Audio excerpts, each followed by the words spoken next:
শেষমেশ শেষ হলো এই প্রজেক্টের কাজ। তো দেখো কত সুন্দর লাগছে দেখতে। এবার শুধু এর মধ্যে ম্যাথের ফর্মুলাগুলো অ্যাড করা বাকি। তো যাই হোক, এই ক্লিপটা আবার পরের দিনের। তো আমরা হচ্ছে সকালবেলা ছেলে স্কুলে যাবে, তো আমি ওর টিফিন রেডি করছিলাম। কি দেবো টিফিনে? তো ও ভালোবাসে বেশ চিকেন এগ রোলটা খেতে, একদম সিম্পলিভাবে এটা বানিয়ে দিই ওকে। কারণ হচ্ছে ও এটাকে খুব ভালোবাসে খেতে। কি অবস্থা তাই না? আমরা ছোটোবেলায় কি নিয়ে যেতাম? রুটি তরকারি, বা কখনো কখনো মা পয়সা দিয়ে দিত, আমরা বাইরে থেকে খেতাম। এখনকার বাচ্চাদেরকে কি প্যাম্পারিং করতে হয়, আমিই করি। কারণ আমার ছেলে রুটি তরকারি খেতে একদম ভালোবাসে না, ও হয়তো খাবেই না। আর সারাটা দিন স্কুলে থাকে, না খেয়ে থাকলে কীরকম একটা মনটা লাগে না?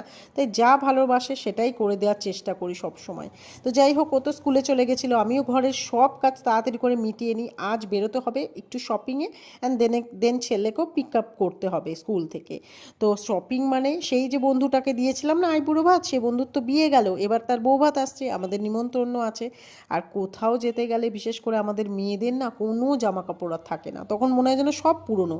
আর রিপিট তো আমরা করবোই না, এটা তো মেয়েদের সব থেকে বড় ধর্ম, যে মেয়েরা কোনো ড্রেস রিপিট করতে চায় না, তা আবার কোনো অকেশানে। মানে অকেশানের কথা বলছি, ঠিক আছে, কোনো ড্রেস রিপিট করতে চায় না। তো আমি এসে গিয়েছিলাম দেখতে এখানে যে কি নেওয়া যায় ভালো। তো আমি কোট নেওয়ার খুব ইচ্ছে ছিল, বাট কোটগুলো আমার অত ভালো লাগছিল না। আর এই দেখো, এই কোটটাও খুব সুন্দর ছিল, বাট এটার না প্রাইসটা খুব হাই ছিল। তো আমি এত হাই প্রাইস দিয়ে আমি নেবো না, আমি ডিসাইডই করেছিলাম।